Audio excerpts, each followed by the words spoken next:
Hello my dear students. मैंने आप लोगों को एरोमेटिक, एंटी एरोमेटिक और नॉन एरोमेटिक कंपाउंड्स के बारे में बच्चों आप लोगों को समझाया था। रेजोनेंस का लास्ट पार्ट ये एरोमेटिक कैरेक्टर है जिसको हम लोग पढ़ने जा रहे हैं। Aromatic, non aromatic, anti aromatic, इन तीनों कंपाउंड्स की प्रॉपर्टीज के बारे में मैंने आप लोगों को उस दिन लिखा दिया था और इसके कुछ एग्जाम्पल्स भी हम लोगों ने काफी सारे 10-12 एग्जाम्पल के आसपास हम लोगों ने उस दिन किए थे। तो मैं कुछ एग्जाम्पल और आपको बता रहा हूँ, फिर आगे हाइपर कॉन्जुगेशन की तरफ चलेंगे। तो चलिए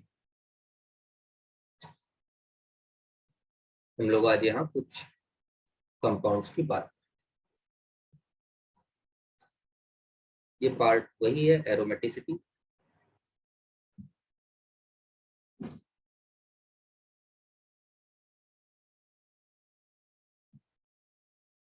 एरोमेटिसिटी की बात कर रहे हैं, ध्यान दीजिए। जैसे कि मैं आपसे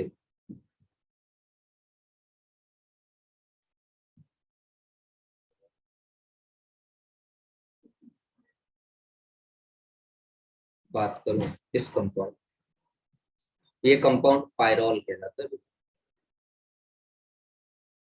मैं आपसे बात करूं इस कंपाउंड, बेटा याद कर लेना, कुछ इंपॉर्टेंट कंपाउंड्स लिखा रहा हूं मैं आपको।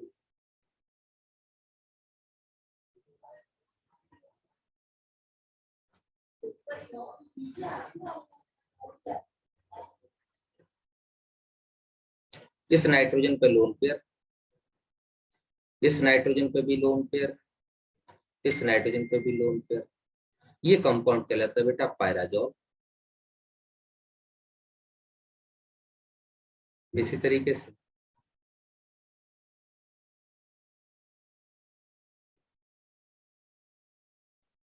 मैं बात कर रहा हूँ इस कंपाउंड, ये कंपाउंड कहलाता है बेटा फ्यूरेन।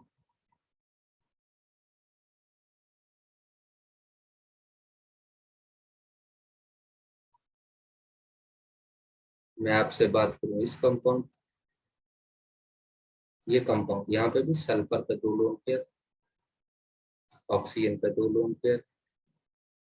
मतलब नॉर्मल जो सिचुएशन है वो सिचुएशन बेटा आपकी बनी रहेगी, उसमें कहीं कोई प्रॉब्लम नहीं। ये कंपाउंड कहलाता है बेटा आपका थायोफीन। इसी तरीके से एक कंपाउंड और आप लोगों के रिएक्शन के बीच में आता है, एज ए सॉल्वेंट यूज होता है ये।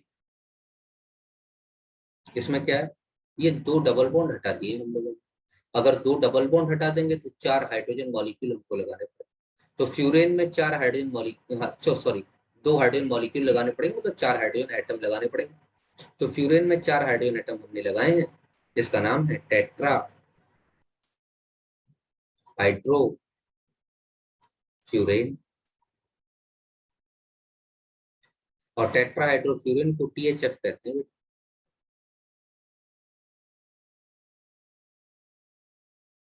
चलिए इसी तरीके से मैं इस कंपाउंड की आप लोगों से बात कर लूं।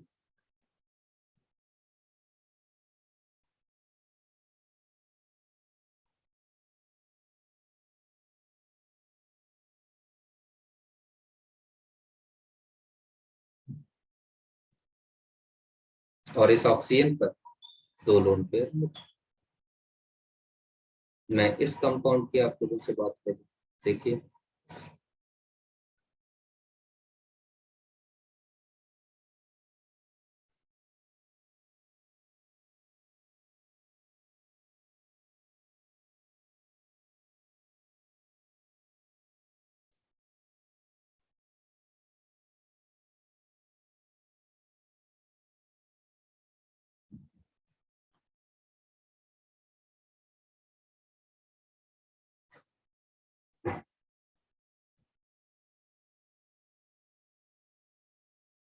इस कंपाउंड की बात करूं।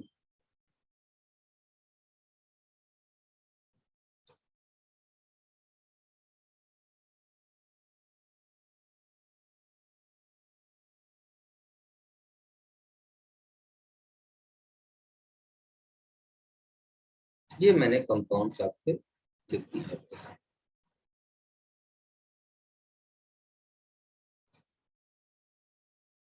आपको सिर्फ इसमें ये बताना है कौन सा कंपाउंड एरोमेटिक है, कौन सा कंपाउंड एंटी एरोमेटिक है और कौन सा कंपाउंड नॉन एरोमेटिक। क्या बताया था मैंने आपको? एरोमेटिक और एंटी एरोमेटिक कंपाउंड्स के लिए मैंने आपको कहा था कि साइक्लिक होना चाहिए, प्लेनर होना चाहिए, फुल कॉन्जुगेशन होना चाहिए, चक्रीय होना चाहिए, समतलीय होना चाहिए और पूर्ण रूपेण संयुग्मित होना चाहिए। अगर एरोमेटिक होगा तो वो हकेल के नियम का पालन करेगा। हकेल का नियम क्या होता है बेटे? हकेल का नियम होता है 4n+2 पाई इलेक्ट्रॉन और यहाँ n का मान 0 से शुरू होता है।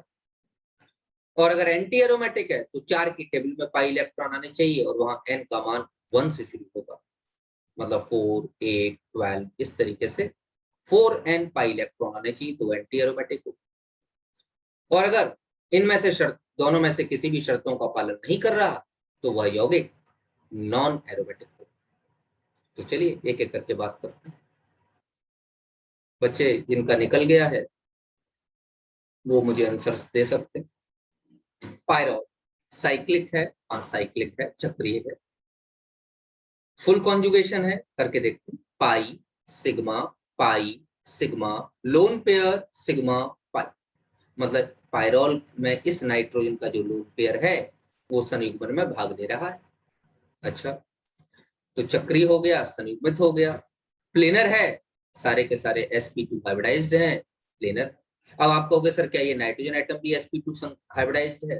तो बेटा नाइट्रोजन एटम sp2 हाइब्रिडाइज्ड जो है होगा, आपको ऐसा लग रहा है कि नाइट्रोजन sp3 होगा, लेकिन ध्यान रखिएगा अगर नाइट्रोजन का लोन पेयर संयुग्मन में भाग ले रहा है तो वो फिर sp3 नहीं होगा, वो फिर sp2 होगा। ऐसा क्यों? जब कभी भी अनुनाद स्थित होता है और कोई भी पदार्थ अनुनाद में भाग ले लेता है तो वो अपना संकरण sp3 से sp2 में परिवर्तित कर देता।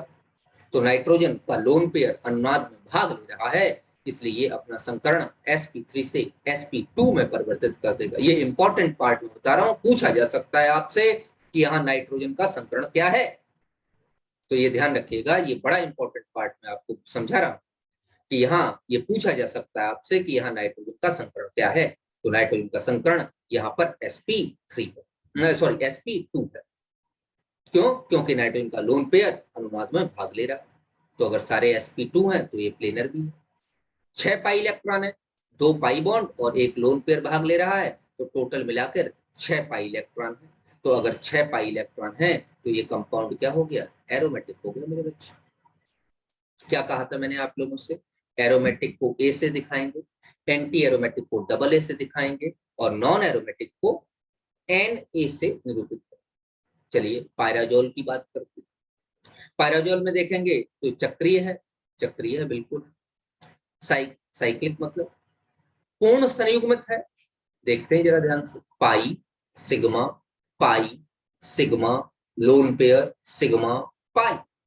इसका मतलब इस नाइट्रोजन का लोन पेयर तो संयुग्मन में भाग ले रहा है, लेकिन इस नाइट्रोजन का लोन पेयर संयुग्मन में भाग नहीं ले रहा।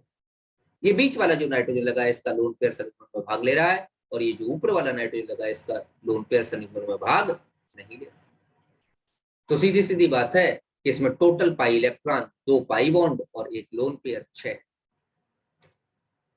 क्या ये समतलीय है, प्लेनर है? जी हाँ, ये समतलीय है, क्योंकि इस नाइट्रोजन का लोन पेयर संयुग्मन में भाग ले रहा है। ये नाइट्रोजन तो पहले से ही sp2 है और उसका संयुग्मन में भाग ले रहा है, तो ये sp3 से sp2 में परिवर्तित हो जाएगा।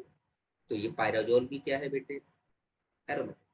ध्यान रखिएगा, पायरॉल का एक ही नाइट्रोजन है, इसका लोन पेयर संयुग्मन में भाग ले रहा है, तो यहाँ मुक्त नहीं है, इसलिए ये कम क्षारीय हो जाएगा। पायराजोल अधिक क्षारीय हो जाएगा, क्योंकि इसका लोन पेयर संयुग्मन में भाग एक लोन पेयर ले रहा है और एक लोन पेयर नहीं ले रहा, तो मुक्त है एक लोन पेयर, तो एक यहाँ से दान किया जा सकता है। तो ये अच्छा लुईस क्षार है इन कंपेरिजन टू पायरॉल। अच्छा, फ्यूरेन की बात करते, फिर वही है, साइक्लिक है, हाँ है। पूर्ण संयुग्मित है, देखते हैं बेटा, pi pi sigma, lone pair sigma pi, पूर्ण संयुग्मित है।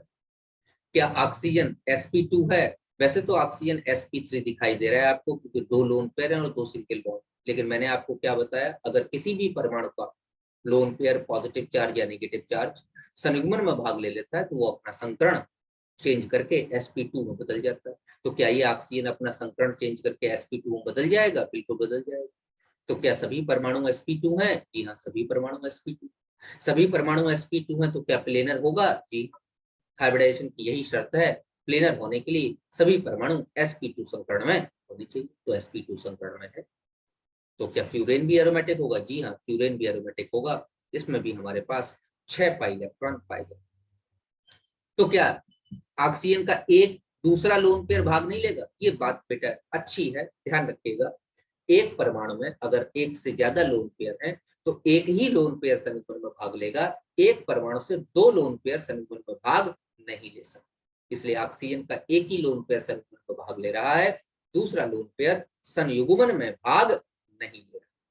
चलिए, थायोफी सेम वही, साइक्लिक है, प्लेनर है, पाई सिग्मा लोन पेयर सिग्मा पाई सारे sp2 हैं, प्लेनर है, और ये पूर्णतया संयुग्मित है। पूर्ण संयुग्मन होने के कारण, फुल कॉन्जुगेशन होने के कारण ये भी कंपाउंड क्या हो जाएगा हमारा? एरोमेटिक। इसको जरा ध्यान से, साइक्लिक है, हाँ साइक्लिक है। क्या पूर्ण संयुग्मन है? संयुग्मन तो बिल्कुल नहीं है। पूर्ण क्या? पूर्ण भी नहीं, कुछ भी नहीं, संयुग्मन नहीं है। क्यों? सारे सिंगल बॉन्ड। 6 प्रकार के मैंने आपको संयुग्मन पढ़ाए थे। 6 में से कौन कौन से थे? एक तो pi to positive, pi to negative, pi to lone pair, pi to free radical, और पॉजिटिव टू लोन पेयर। ये 6 प्रकार के मैंने संयुग्मन पढ़ाए थे। इसमें किसी प्रकार का संयुग्मन मुझे प्राप्त नहीं हो रहा, इसलिए यह यौगिक चक्री तो है, संयुग्मन है नहीं, कोई पाई इलेक्ट्रॉन दिखाई नहीं दे रहा, इसलिए यह यौगिक नॉन एरोमेटिक कहलाएगा। तो ये यौगिक क्या हो जाएगा?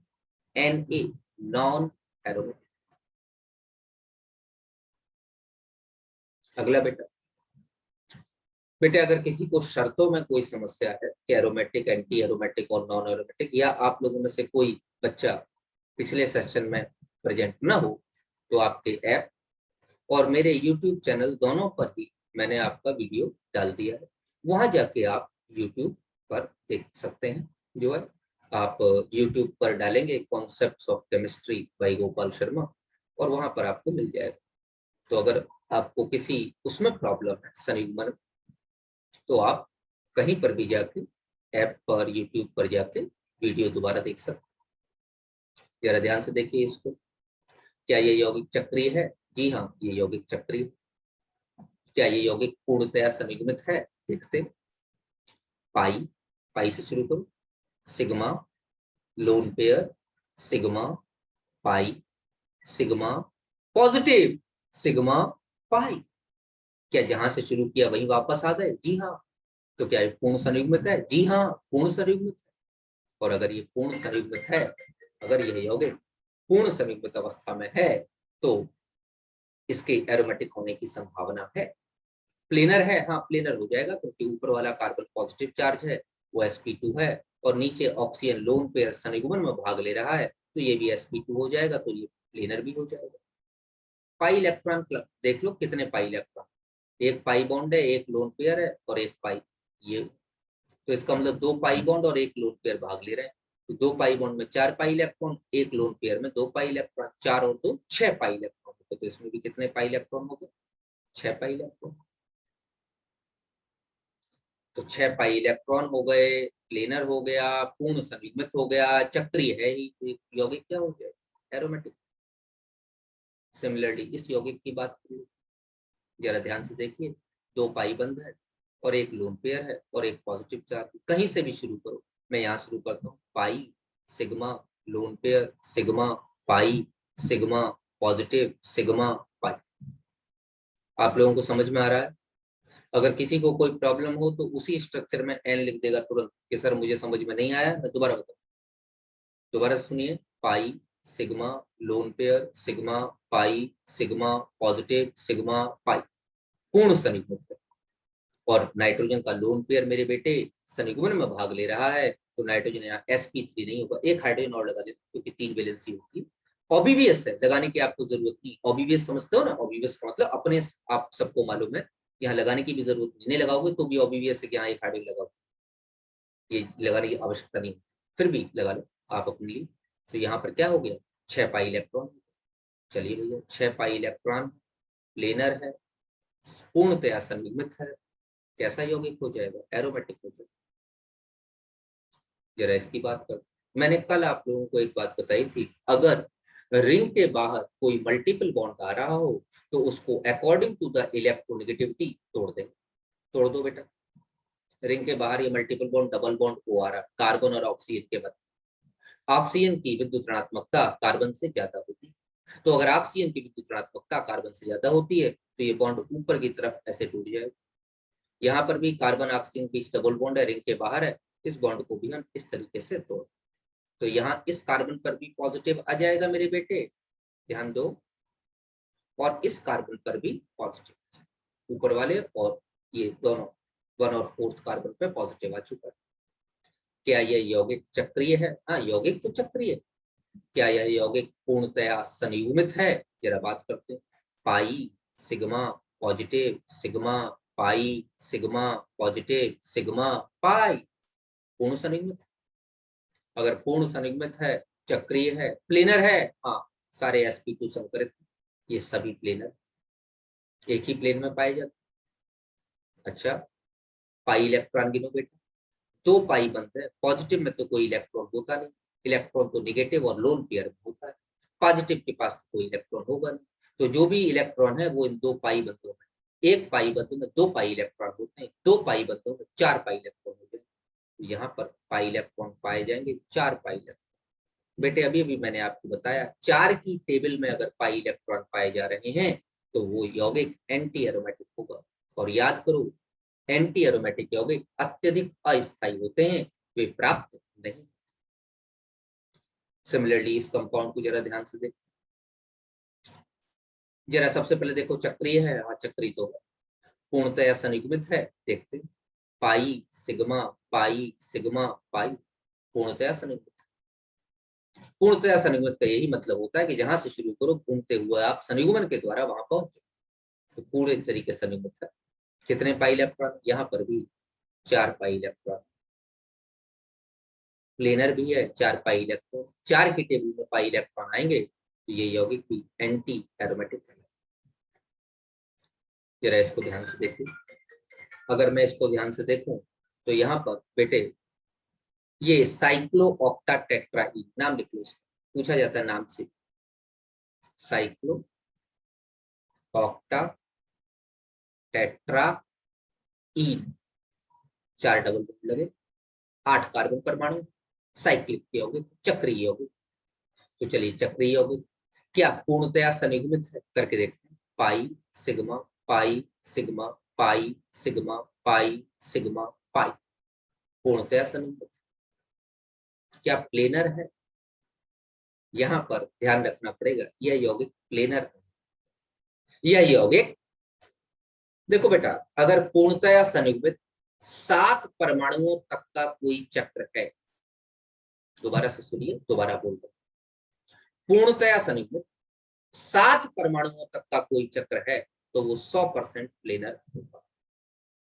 लेकिन अगर 7 से ज्यादा परमाणु तो आप कंफर्म नहीं कर सकते वो प्लेनर होगा या वो प्लेनर नहीं होगा। ज्यादा पॉसिबिलिटी यही है कि वो अगल बगल से झुक जाएगा और वो अपनी प्लेनरिटी भंग कर देगा।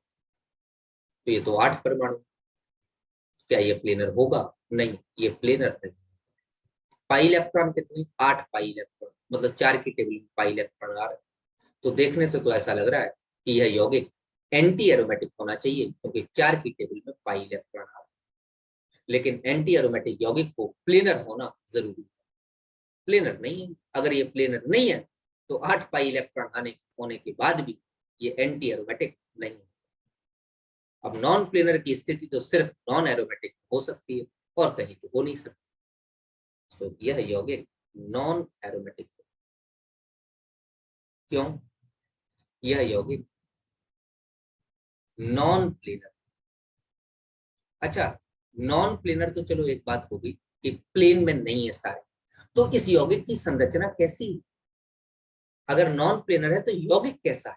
जरा ध्यान से देखेंगे, अगर नॉन प्लेनर, इस यौगिक की जो संरचना होती है वो होती है टब शेप। टब शेप,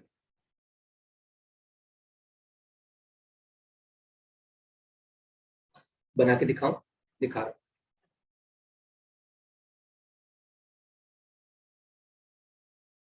इस तरीके से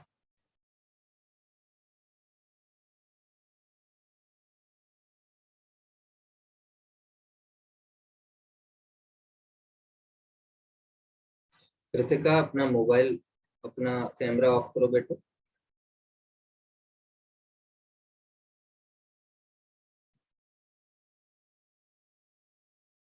ठीक है। इस यौगिक की संरचना है tub shape, cyclooctatetraene, tub shape, non planar, ये टफ शेप। टफ दिखाई दे रहा है, इसलिए ये यौगिक नॉन एरोमेटिक यौगिक है। ये कई बार पूछा गया है एग्जाम में। एक ये बहुत इंपॉर्टेंट है, एक ये बहुत इंपॉर्टेंट है मेरे बच्चों। एक ये बहुत वैसे तो कोई याद करने वाली बात नहीं है, मैंने आपको करीबन 20-22 स्ट्रक्चर समझा दिए। अब आपको मेरे हिसाब से तैयार हो गया। चलो एक आध स्ट्रक्चर की और बात कर लेते हैं, थोड़ा सा कॉम्प्लिकेटेड है, जरा मेरे साथ देखिए।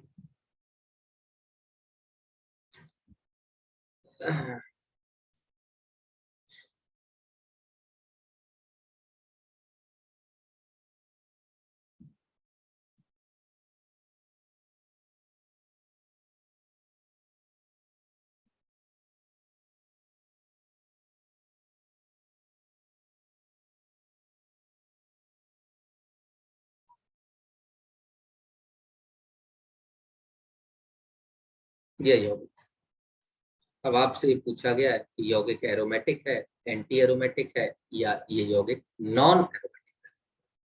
बच्चों देखो, इसको बना के देखें। यहाँ पर रिंग के बाहर एक डबल बॉन्ड दिखाई दे रहा है जो दो रिंग को जोड़ता है। मैंने आपको अभी भी बताया, अगर रिंग के बाहर कोई मल्टीपल बॉन्ड प्रेजेंट है तो उसको तोड़ दे। बेटा मैं इसको इस तरीके से तोड़ू, मैं बताऊंगा क्यों इस तरीके से तोड़ूंगा, और जो बनेगी संरचना वो ये बनेगी।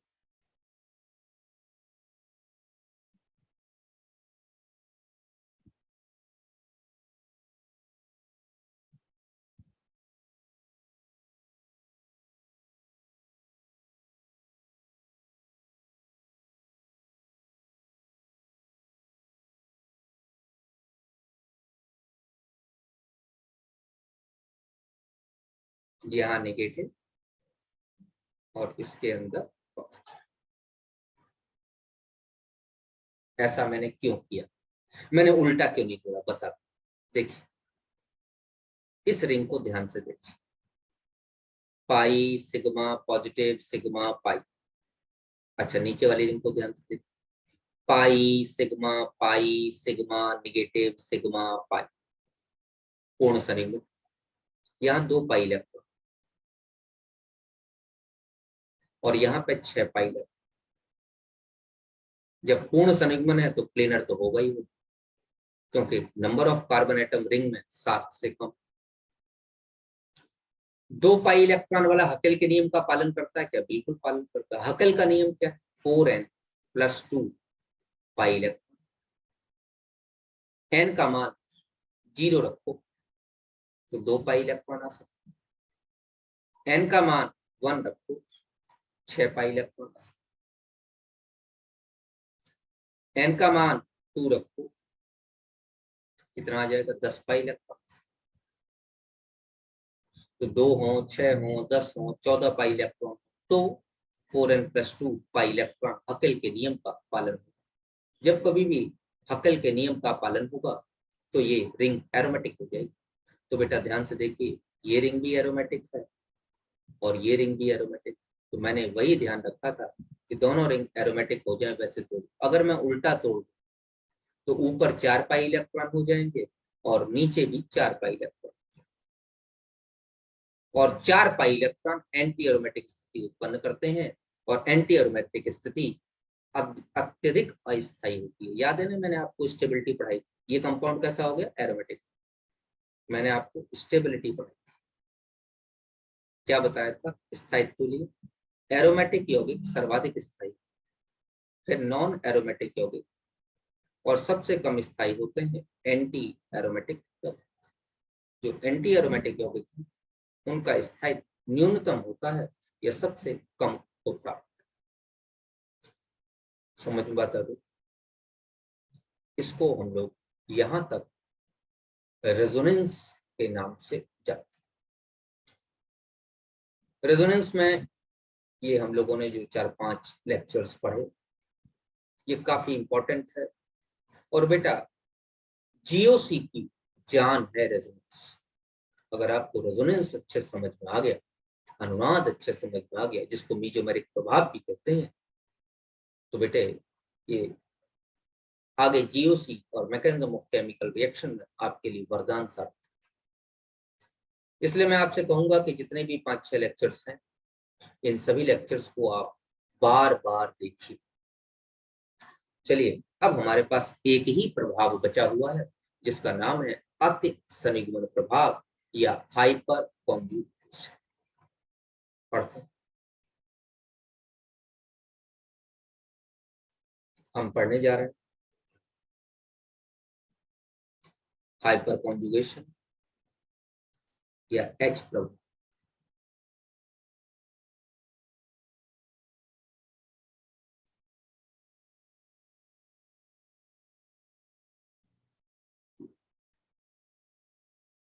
इसी को एच इफेक्ट कहते हैं और इसी को अति सनिगमन प्रभाव।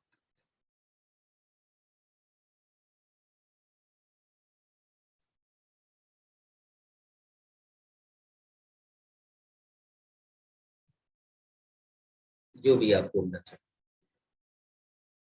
वैसे तो जनरली सभी बच्चे हाइपर कॉन्जुगेशन या एच इफेक्ट ही कहते हैं। मैंने हिंदी आपको बता दी। क्या होता है अति सनिगमन प्रभाव? ध्यान से देखिए। जब सिग्मा इलेक्ट्रॉन बीम या सिग्मा इलेक्ट्रॉन पाई इलेक्ट्रॉन्स के साथ संयुग्मन में भाग लेता है, संयुग्मन में भाग लेता है,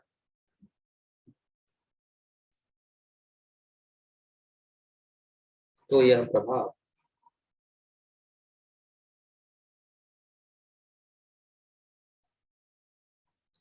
अति संयुग्मन प्रभाव कहलाता है।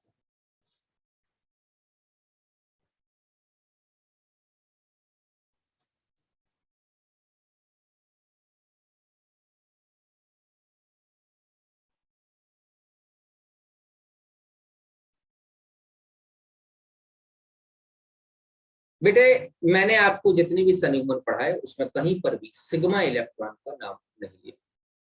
हमेशा pi to pi, pi to positive, pi to negative, pi to lone pair, pi to free radical और पॉजिटिव टू लोन पेयर। मैंने सिग्मा का नाम।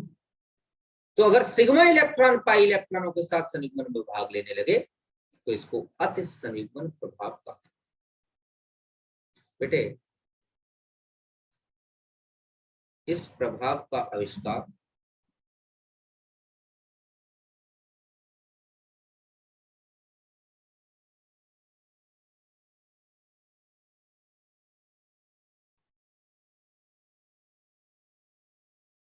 बेकर और नाथन नामक वैज्ञानिकों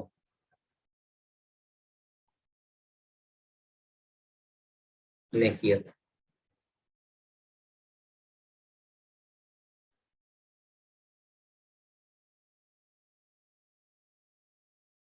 अतः इसे बेकर नाथन प्रभाव भी कहा जाता है।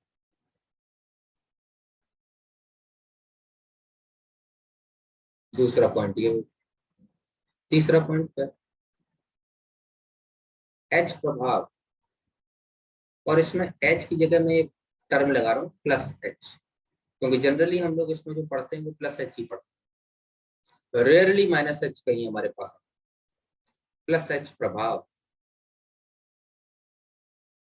तभी संभव है, तभी संभव है जब किसी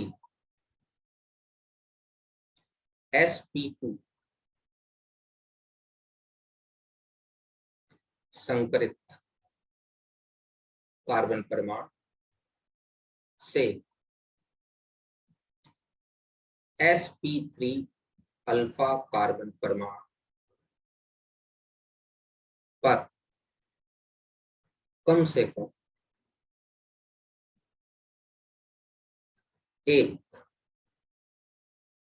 हाइड्रोजन परमाणु उपस्थित होता है।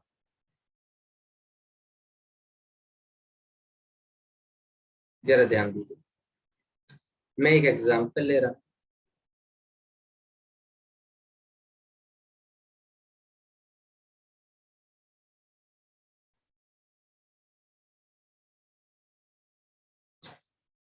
ठीक है, या तो मैं यहाँ पे CH2 ही लगा देता हूँ, आगे बढ़ाने की क्या जरूरत है। अब होगा क्या, ध्यान से देखिए। होगा ये मेरे बच्चों कि ये जो पाई इलेक्ट्रॉन, ये जो पाई बॉन्ड, ये हाइड्रोजन के इन सिग्मा इलेक्ट्रॉनों के साथ समीकरण में भाग लेते। देखिए गजब का कार्यक्रम। जो एरो बनेगा वो अनुनाद वाला ही बनेगा। हाइड्रोजन अपने इलेक्ट्रॉन कार्बन को दे देगा और ये पाई बॉन्ड इस तरीके से टूट जाएगा। ध्यान दो, इस कार्बन पे ऋणावेश आया, इस बंध के टूटने के कारण इस कार्बन पे धनावेश आया। इसका ऋणावेश और इसका धनावेश यहाँ पाई बॉन्ड बना, यहाँ डबल बॉन्ड CH आ गया और वही बॉन्ड टूट गया तो इस CH2 पे ऋणावेश है। और ये जो हाइड्रोजन टूटा था, ये टूट के यहीं पड़ा रहेगा H पॉजिटिव की तरीके से, कहीं नहीं जाएगा। क्यों नहीं गया भैया?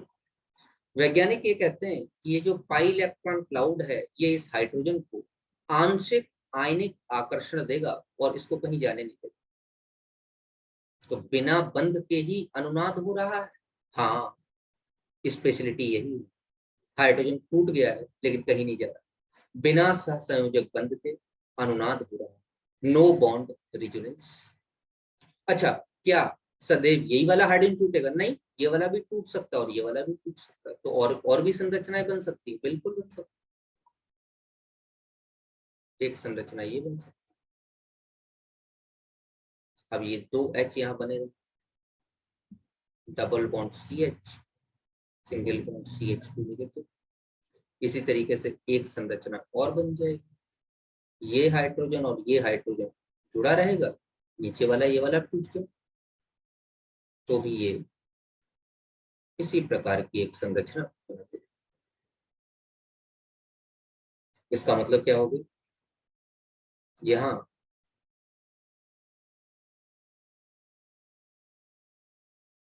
बंध रहित अनुनाद उपस्थित है।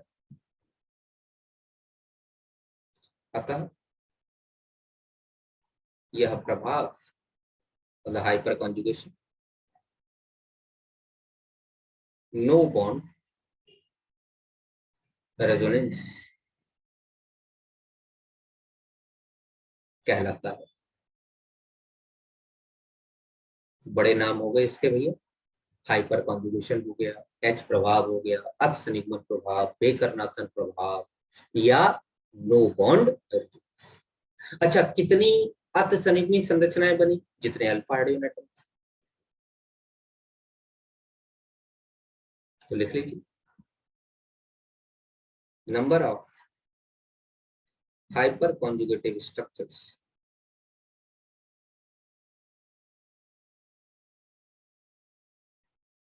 Is equal to number of alpha hydrogen.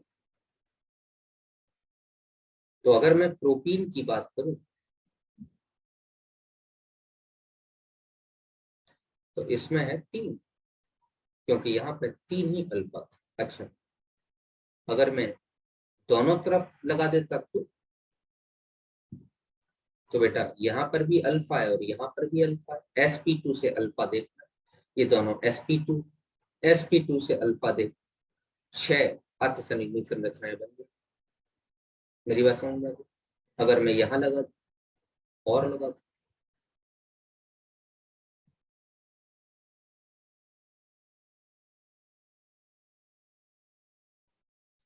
तो टोटल हमारे पास 12 अर्ध संयुग्मित। देखो ये अल्फा कार्बन, ये अल्फा कार्बन, ये अल्फा कार्बन, ये अल्फा कार्बन, किससे अल्फा देख रहे हैं? sp2 कार्बन से। ये दोनों sp2 कार्बन, तो sp2 कार्बन से हम अल्फा कार्बन देखेंगे और अति संयुग्मित संरचनाएं बना देंगे। अगर पूछ लिया जाए कितनी अति संयुग्मित संरचनाएं, चुपचाप अल्फा कार्बन गिन दो और लिख दो। जितने अल्फा हाइड्रोजन, जितने भी अल्फा हाइड्रोजन होंगे उतनी ही अति संयुग्मित संरचनाएं आपको प्राप्त होंगी। ये मीटिंग खत्म होने जा रही है। इसके आगे हाइपर कॉन्जुगेशन कल मैं आप लोगों को पढ़ाऊंगा अपनी नेक्स्ट क्लास।